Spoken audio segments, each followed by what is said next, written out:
Welcome to Say More, the podcast where we expand the conversation around what it means to be human. I'm here with my co-host, Emily Lawyer, licensed professional counselor, and I'm Andy Spray. I also have a college degree.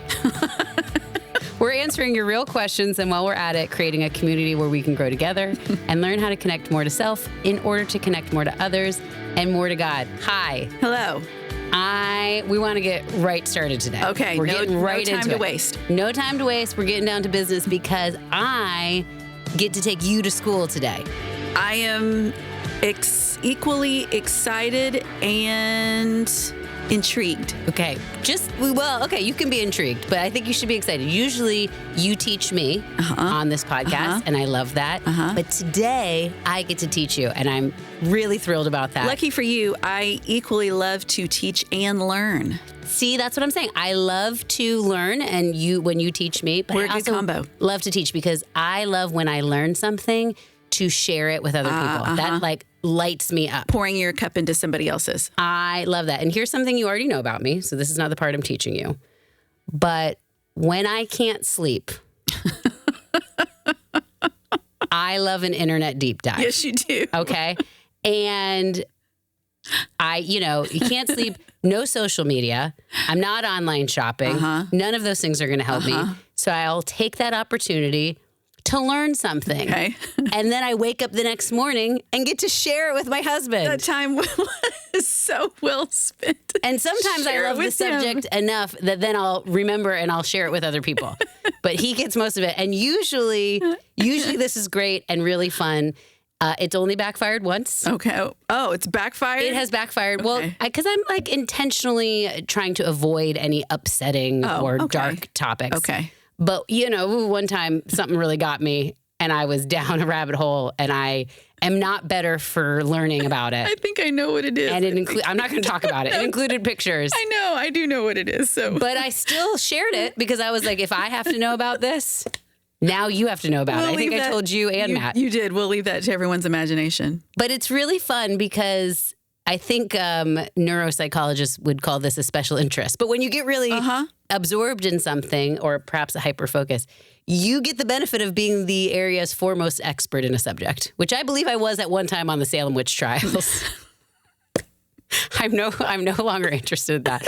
But when I was, You probably don't have a lot of competition there, but well, at least locally. So a lot of times, of course, this is, Wikipedia and stuff. And I know I actually was a history major. Yes, I know you these were. are not reliable primary sources, okay? This is a hobby. This is not my thesis. okay. We're just rolling with it, Okay. right? I'm not going to fact check you. Thank you. Well, you can fact check me, but don't say I didn't use primary sources, Okay. Professor. We're going to do a little something today that I hope becomes a recurring segment. Okay. And if not, consider this me soft launching my next podcast idea. Does it have a theme title? We're calling it Deep Dive University. Okay. Here we go, folks. And I'm taking you to school. Here we go. All right, are you ready? We're ready. For most of Western civilization, My goodness. Okay. all children wore dresses.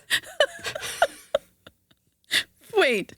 So today in Deep Dive University, we are learning about. Well, I haven't told you. The subject. That's not the. No, that's just my cell? hook. Okay. Okay.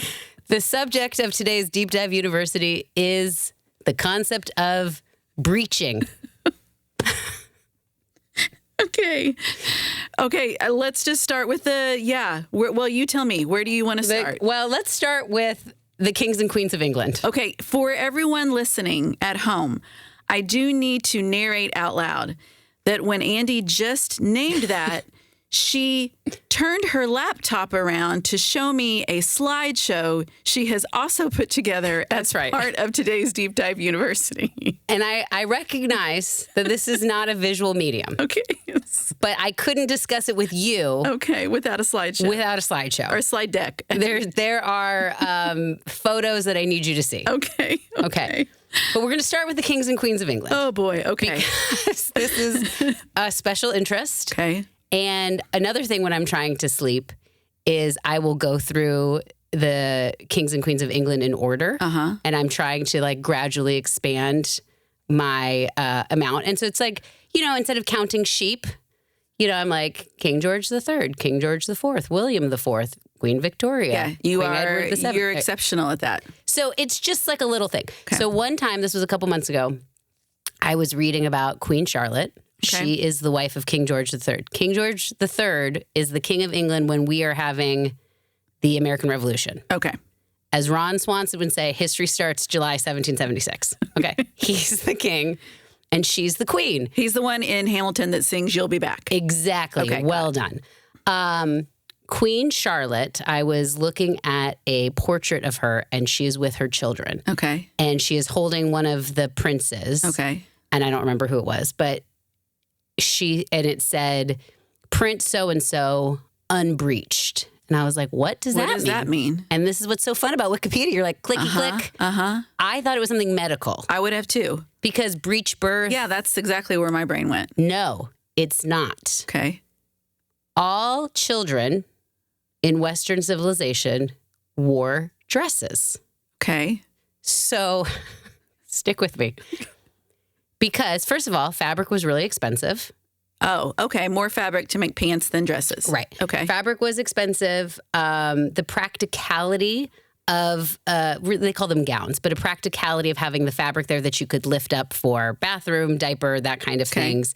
And then also you could fold the fabric in a way that you could sort of undo with the stitch as the child grew. Oh. And the fabric kind of grew with them. I mean, you're making a argument for switching back to dresses. Totally. And you're thinking in an era before elastic waistbands, drawstring, that sort of thing. Also, children didn't have the dexterity to manage what was required for pants. Seems like a smart idea. They also had these little things, I think they were called leading lines, that you would sort of like lift up when your child was learning to walk. It would like lift the fabric out of the way as they were using their legs. So anyways, all children wore gowns. Okay.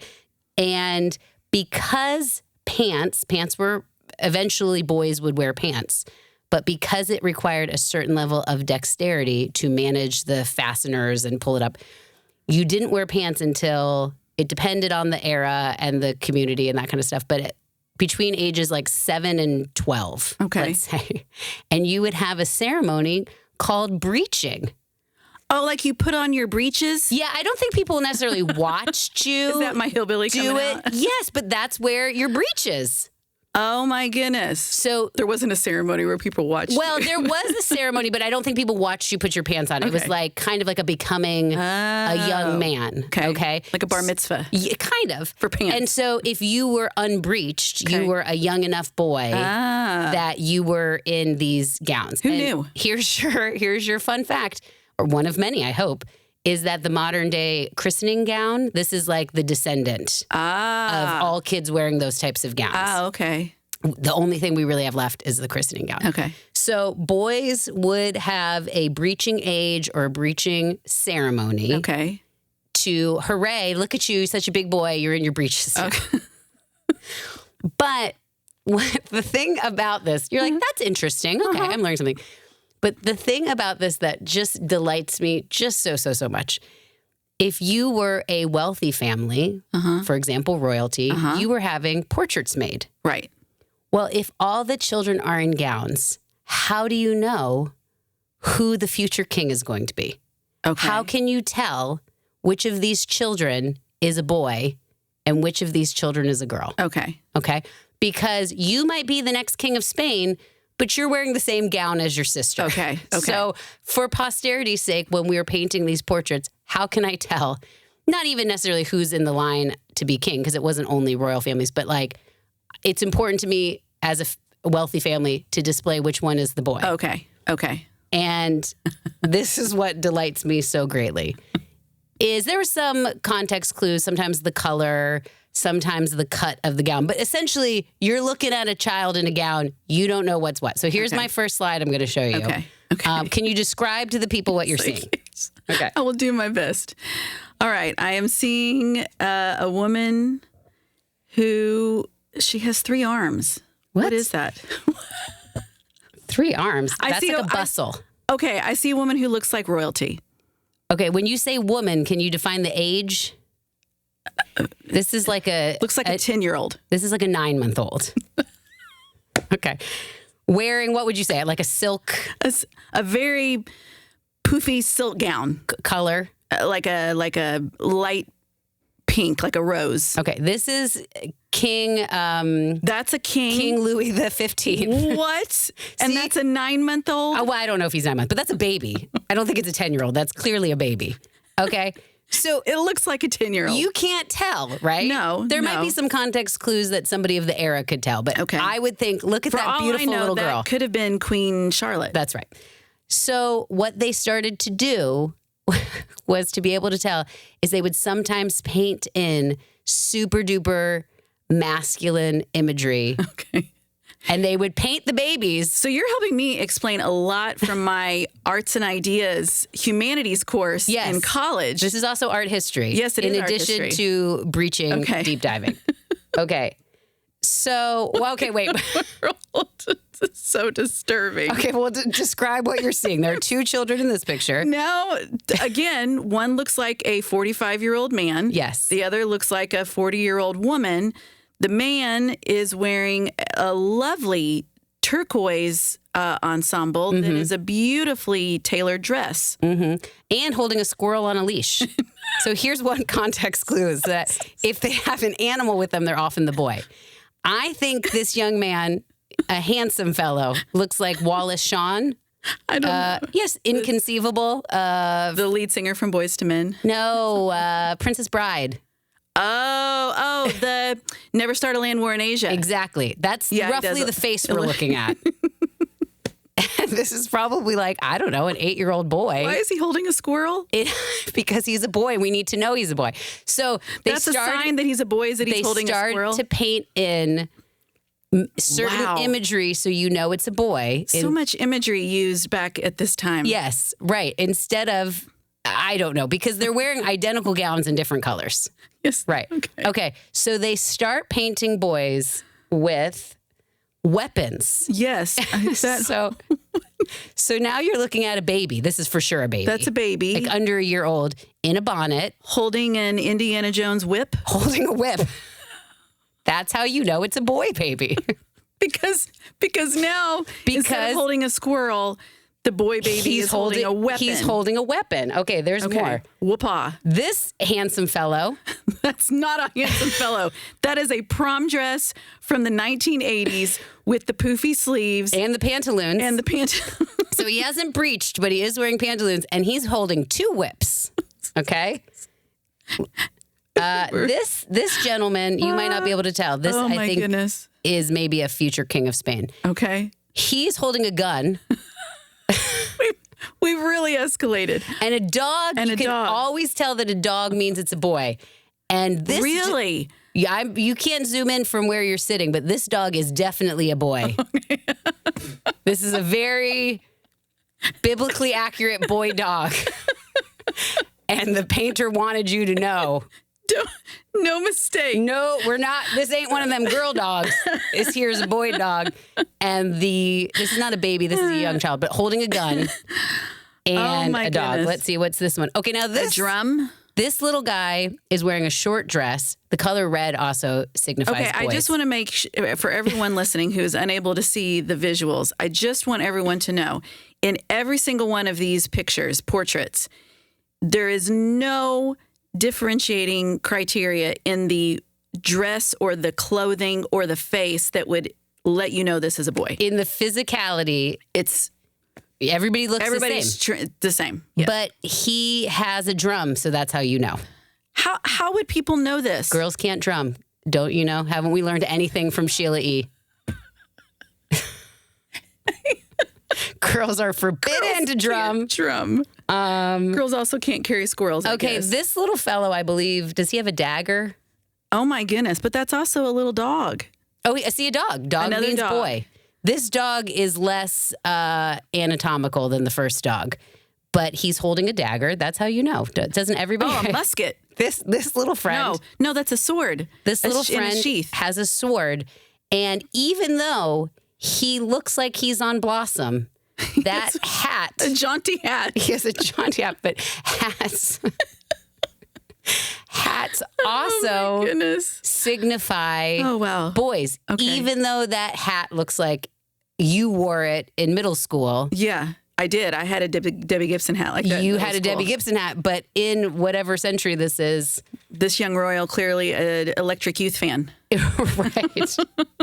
And you're like, what's giving it away? Is it the lace collar? No, could be anyone. But that sword, and I think, I can't see from here, but I think there's one where there's a pile of guns in the background. Okay. And just in case you missed the gun or the dagger or the sword. We wanted to make sure you knew. So eventually, into the 19th and 20th century, fabric change, cost of fabric change. Eventually, boys got these little things called skeleton suits. You might have heard of sailor suits. Yes. That was sort of the progression. Then you moved into sailor suits. But boys still had super long hair, right? Like I have a picture of my grandfather with like the long, he was sort of a society baby, the long curls and the sailor suit. And you're like, it looks like what we would identify as a girl baby. But wealthy families, you would keep the hair long. Eventually, we moved into pants sooner as fabric changed. But now you know. All about breeching. All about breeching. All about breeching. Can I say, I think that we need to adopt some of this into our modern society. And based on what someone is carrying around with them, we can know their level not of physical maturity, but their level of emotional maturity. Aha. And what kinds of items would we have? Well, I mean, on the dating scene, it would be real helpful if I knew this man is holding a squirrel. That means he's stuck in adolescence. He's not right. He hasn't breached yet. And I mean, emotionally, I can tell by the fact that he's got a squirrel on a chain and also the turquoise silk dress. Would save us a lot of time. It would save us a lot of time. We would know whether to proceed with caution or to full steam ahead. Speaking of proceeding, should we move on to our question of the week? Let's do it. Can you say more about being consistent in behaviors and how I want to live my life, in my relationship with God, etc.? Saying more about being consistent. I like that this person worked in the title of the show. Yes. Gold stars. Well done. Well done. We can say more about that. Yeah. Now, those of you eagle-eyed listeners may have noticed, though, our title for today is Say More, not about consistency, but say more about values. You're doing a switcheroo on us. Doing a little switcheroo. So let's just kick us off with naming one thing that this person asking the question probably values: consistency. Because they're asking, can you say more about being consistent? Just like we just learned that you value deep dives, especially whenever you're unable to sleep. You value sharing information with other people. Yes, knowledge and sharing. So we're getting into values today. Maybe if you're listening right now, you immediately said, okay, yeah, consistency is of high value for me too. Maybe not. I'm going to go out on a limb, however, and say probably most of us don't want a life marked by inconsistency. Okay. We probably value how consistency informs our relationships with ourselves, with others, with God. We probably value consistency when we're trying to reach our goals. We probably value consistency when it comes to how we show up in our responsibilities. We definitely value consistency when it pertains to how other people show up in their responsibilities. I definitely value other people's consistency. Right? So lots of things can get in the way of that happening. We've explored many of those in our episodes, things that can get in the way of consistency. Today's episode, we're going to add to that skill set by letting us all clarify our values. Having increased awareness about what we value most can be incredibly helpful in developing more consistency in our lives because it provides intrinsic motivation when often we tend to rely solely on extrinsic motivation. And it's not that extrinsic motivation is bad. It can be wonderful. But when I also can boost my internal motivation, like we said, I've just got more potential for consistency. And this person is asking, hey, can you say more about that?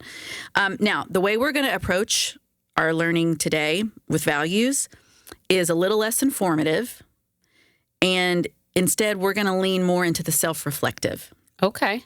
So we're going to give lots of space. Andy, me, and you, and everybody listening, you're going to get lots of space to connect to ourselves. So I'm going to invite us to go first with some of that self-reflection. So I hope you're feeling introspective today. Well, as we've addressed, I always like to talk, and always happy to share.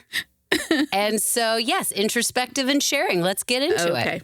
All right. Start us off by sort of giving us a definition. How would you define values? Values. Yeah. Sure. Okay. We might define values as my desire for how I want to behave as a human being. How do I want to show up as a human being?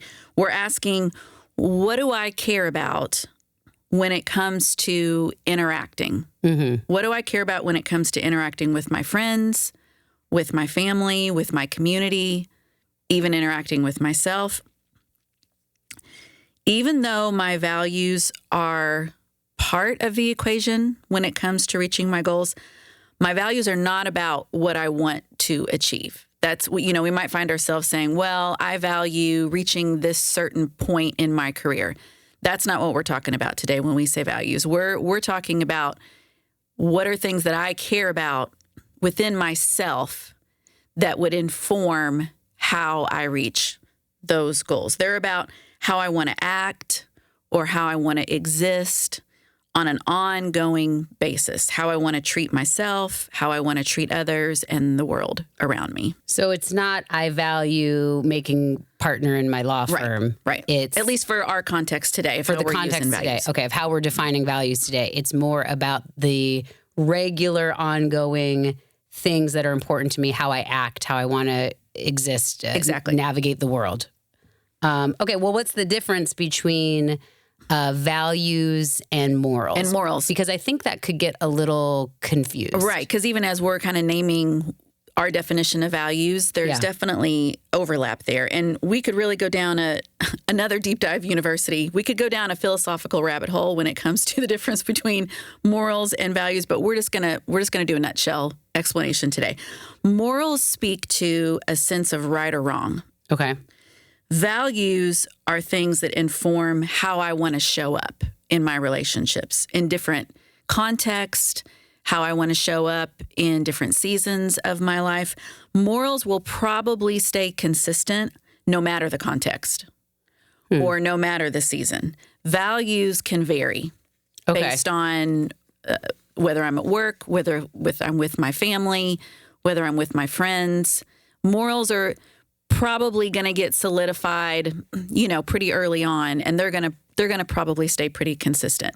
There's more room for values to change depending on context or stage of life. Okay, or like degrees of how much you value something can change? Sure, absolutely. Morals are informed by societal beliefs, or morals can be informed by spiritual beliefs. They're more akin to like ethics. Okay. So they're a bit more uniform. Values are also informed by societal and spiritual beliefs, plus a bunch of other things. Okay. Values are also informed by like what developmental stage I'm in. Values are also informed by who I'm around. Values are also informed by my level of emotional maturity or how I'm growing, my character development. Whereas morals, again, are going to be a bit more uniform. Values have also been informed by my dynamics in my family of origin. Sure. Birth order, how the role I was kind of trained or conditioned to play in the family. Values are informed by my life experiences. Even the temperament that I'm born with can inform things that I decide that I value. Personally, many of my own values have been highly informed by my spiritual faith. Now, someone who shares the same faith as me might share those same values, but someone who doesn't share the same faith as me might share the same morals as me because we live in the same society, but their values might look very different because our spiritual beliefs are different. Well, that makes sense. Yeah. Because it, like you said, it's informed by more things. Yes. And that's part of what we're going to do today too, is, we've been working a lot in season 3 with growing our capacity to let other people be other people. Right? Yep. To let, to step out of that illusion that I can or am supposed to control what other person thinks or feels or believes. So getting greater clarity around my own values can help me feel a little more settled in that separation too. Well, kind of jumping off from that same thing is, trying to learn our own or understand or be curious about our own value system.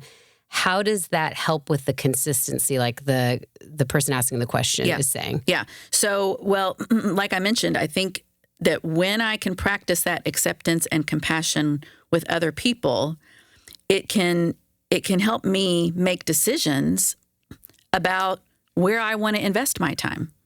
Or it can help me make decisions about which relationships I want to put my time and energy into, which endeavors I want to put my time and energy into. It can also let me decide how I want to invest or put my energy towards relationships that maybe are with people whose values aren't as aligned with me. So it lets me get a lot of clarity.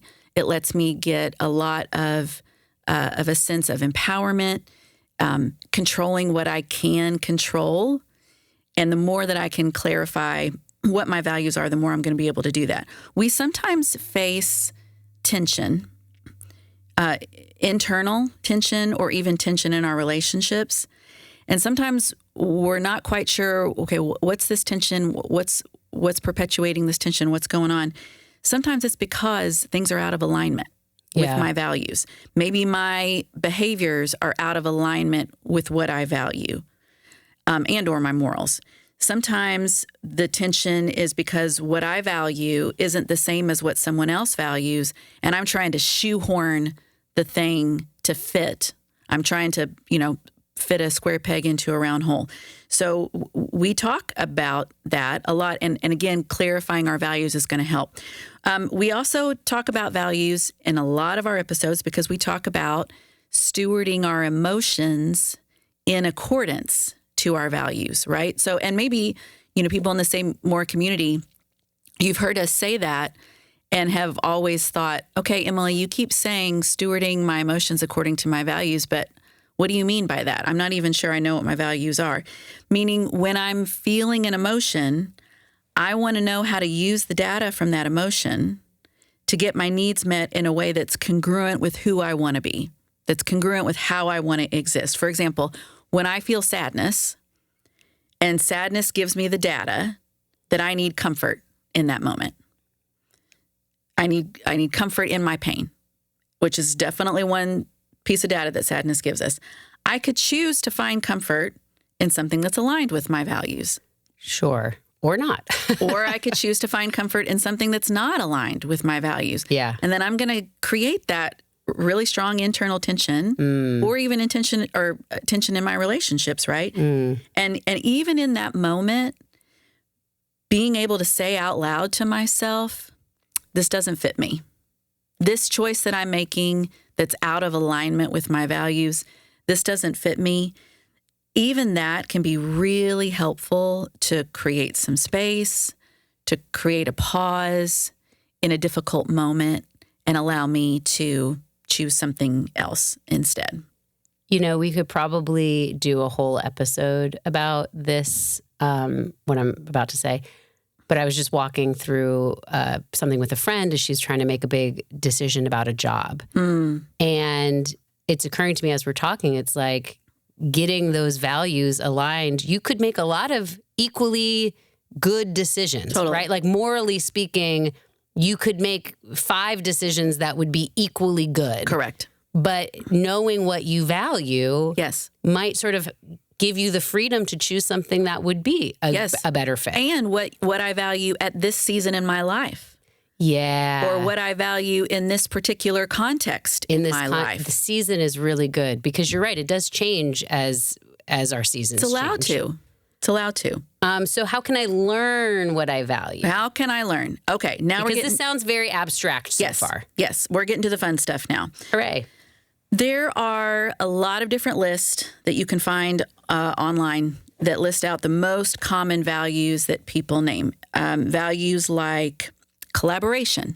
That's one that you'll see often on these lists. Achievement is one that you'll see. Continuous improvement. That could be a value. And we're going to try to throw out as many of these in the episode for everyone listening to just kind of let you get the wheels starting to turn. Maybe that list would include a value like exploration or imagination or humility or tolerance or excitement, determination.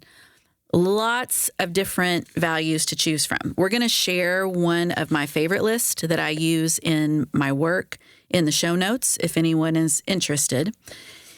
And if you decide to look at that list, you're going to look at it and say, what, Emily? There are way too many to choose from. Or you might look at that list and say, well, I value all of these. How in the world could I know which ones are of highest importance to me? Say More has got you covered. This is where we're all going to get a chance to take a few minutes to pay attention to ourselves. Maybe you are a busy mom or a busy dad, and that opportunity to pay attention to yourself doesn't happen very often. Maybe you have a lot of people looking to you for guidance at work, and there's just not much time in the day to think about what you want or what you value or what you like or what you believe. If you are listening to this episode right now, you are setting aside some time to do just that. So well done. If you are taking a few moments to pause and step into this self-reflection with us, well done. And Andy, like I said, you and I are going to play too. So we're going to get to practice knowing ourselves a little bit better right along with our listeners. Okay, I've got my list pulled up because, again, if you want to know what it's like to be friends with Emily, be prepared to get the list of 230 personal core values texted to you. And I didn't know actually that you were going to be like asking me about it, but it was I just did it as a personal exercise. Oh, did you? I went through and as ones jumped out to me, I wrote them down. Underscored them. Okay. And then I went back and highlighted the ones that I thought really sum it up. Beautiful. Yes. Okay. I didn't even know you were going to quiz me. Beautiful. You are already knowing where we're going to go. So I'm going to ask all of us a few questions that can be really helpful in allowing certain values from that list to kind of float to the top, to emerge. Okay, so Andy's ready. Say More community, are you ready? All right, first up, here's our first question. Who is someone that I admire, love, could be from afar or it could be in your life? And why are they so important to you? What values do they embody that you admire? Do you want to go first? Because I've got an answer for this one too. Sure. Well, of course, that list could be a mile long of the people I love and admire. But as a youngest child, I thought of my big brother. Oh, that was like something that came to me of like, he was always the big looming shadow of. And he's how much older than you again? 12 years older. He's 12. Okay, so beautiful. See what you're naming? Part of what's informing your values is where you were in your family of origin. Yeah. Okay, keep going. I wonder if he knows about breaching. I'm going to call him later. But when I thought, why? Just your big brother, whatever.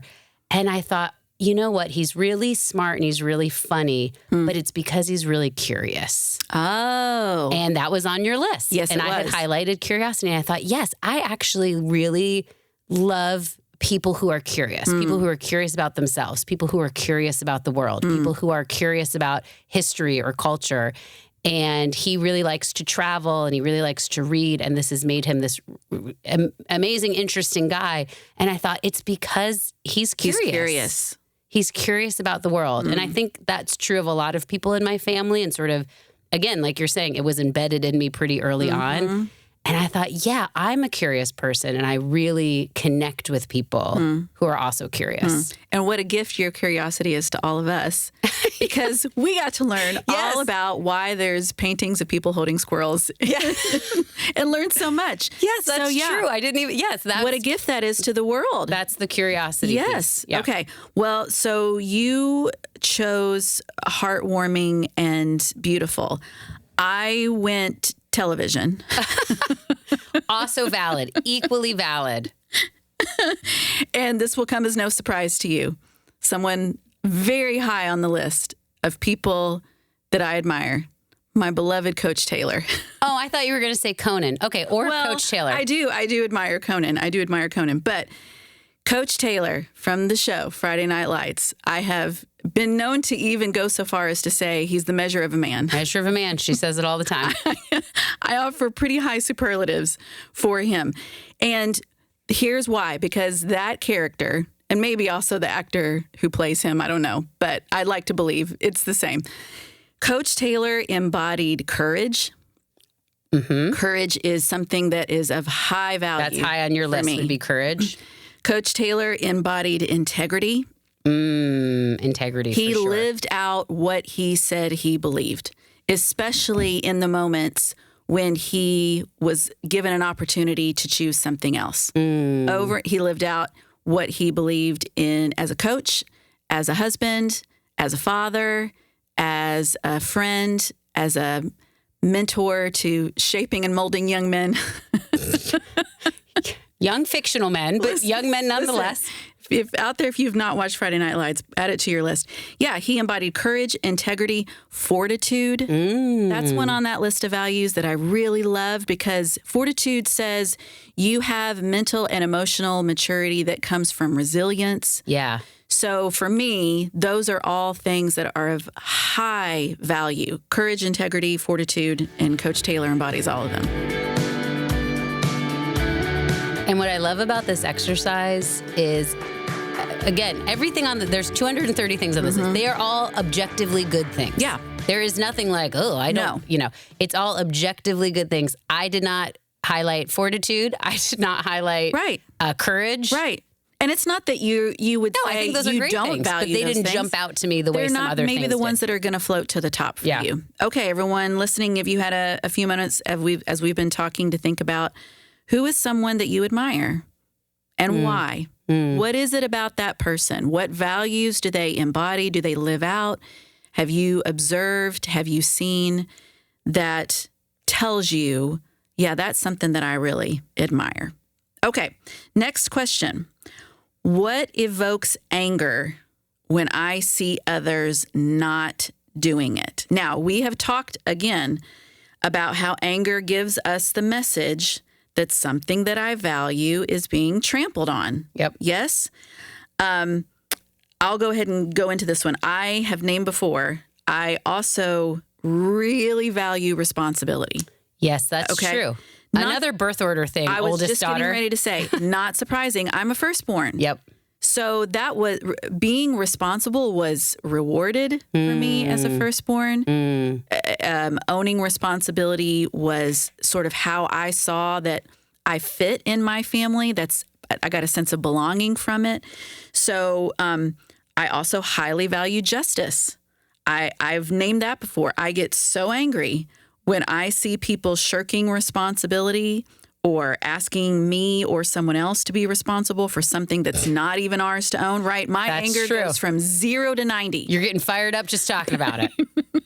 Okay, go ahead. I'll calm myself down while you give us your answer. No, mine was very different because I've certainly things in justice and responsibility also make me mad. But the thing that I thought of is, because again, it was on your list about, I highly value good communication. Oh. Communication was one of the ones that I immediately jumped out and I put in bold. Okay. And so when people are poor communicators, that drives me nuts. Okay. Maybe it's communication from school. Maybe it's communication from somebody in media. Maybe it's communication in something in a faith context. When somebody is either maybe lazy or shallow or who doesn't do a good job communicating or explaining or taking the time to really devote to the messaging. It drives me nuts. Okay, and are you seeing how this could very much show up in our relationship? Let's say you see me, just my anger gets really high when I see someone shirking responsibility. And you might see that and say, what is going on with Emily? Yeah. Calm down. What's your deal?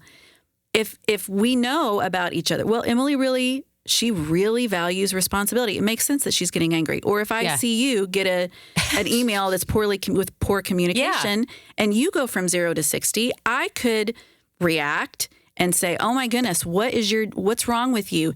But if I know she really values communication, makes sense that she's feeling angry right now. And I think like you with responsibility, and I'm also a hyper responsible person, but like when you care about something and you put a lot of energy. Yes. When I communicate with others, I put a lot of time. For sure. I don't send off quick emails. I really think about them. For sure. I love public speaking. I don't do public speaking lightly. So when I feel like I put a lot of effort and energy into something, in communication, and you don't, well, now I'm annoyed at you. Now I'm annoyed because my expectation is different. Yeah. Okay, really good. All right, ready for another one? Yes. When do I feel most alive or most satisfied?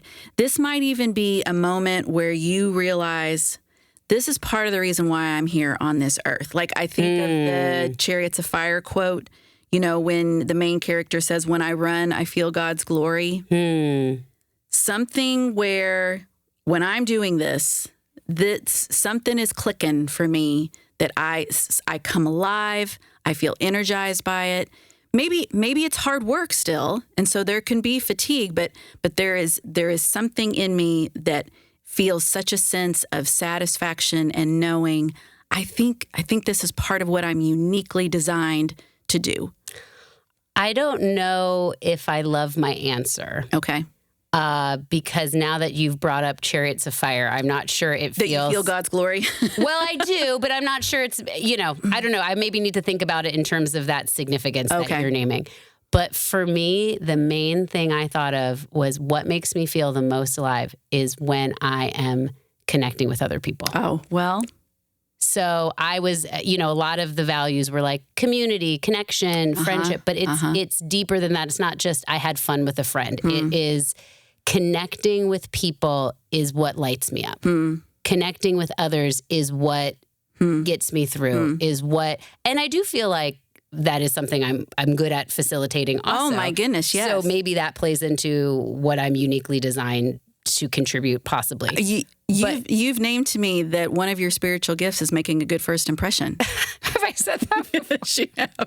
And I think that hilarious. That is something that, because someone who can go into a room of 20 strangers and people in that room get a sense of, I have value to Andy. Like for you to be able to connect with someone in a way that they are leaving feeling, I think I had value to that person. That is, what a way to be able to bring your unique gifts to the world and show God's glory. It's just like these were not essay preparations I did. So it's just like I'm trying to go with what jumped out. What did you feel immediate? And for me, that was that was it. Yeah. What about you? For me, what jumped out was one that we share in common, learning. Yes. Also, wisdom is one that is high on the list for me. Wisdom was on mine too. Wisdom, and then empowering others in that wisdom and in that learning. I mean, I'm a teacher by trade. Yep. I think I'm a teacher by temperament. My dad was a career teacher. I have many, many, many, many educators in my long genealogical line. So I think I inherited even some of that by temperament. And so learning wisdom and empowering others in that are really high values for me. And that is literally what you do. It's literally what I do. It's your career as a therapist, but it's also your hobby as a podcast host. Correct. And I think we're bringing a lot of what we're saying, curiosity, connection, empowerment, wisdom. I think those are the We're things. living out of our values. Yeah. Yes. No wonder we are having so much fun. So true. So true. Okay, I've got a few more, but we're going to go ahead and just kind of skim through these a little bit. And people in the Say More community, you can take these and spend more time with them. Another one that you might ask is, how do I want to be remembered? That's a good one. How do I want people to describe me when I'm not in the room? I love that question. If I've been in a room and then I leave, how do I want people to describe me when I'm no longer in the room? I love asking this question when I'm working with my adolescent clients in discovering their values, because I would have answered that question very differently when I was in middle school than I do now. Yeah. Right? It's appropriate for my values to be different at different points in my life. For example, when I'm an adolescent, a sense of belonging with my peer group is supposed to be incredibly important to me. So I might have named what's of highest value to me is having talent, or what's of value to me, is one right? Yeah. Beauty or intelligence. All those things that I would think would let me fit in better with my peers at that particular time in my life. If someone asked me this question now as an adult, I'm probably not going to name any of those things. Right. Because I have other things that are of highest importance to me. And these are great questions, even that we're talking about today, to explore if you are a parent of adolescents or you work with teens. It's going to let you learn about them. They're going to feel so connected to you. And in fact, we even have some emerging data that adolescents who have a stronger, clearer sense of their values have more impulse control.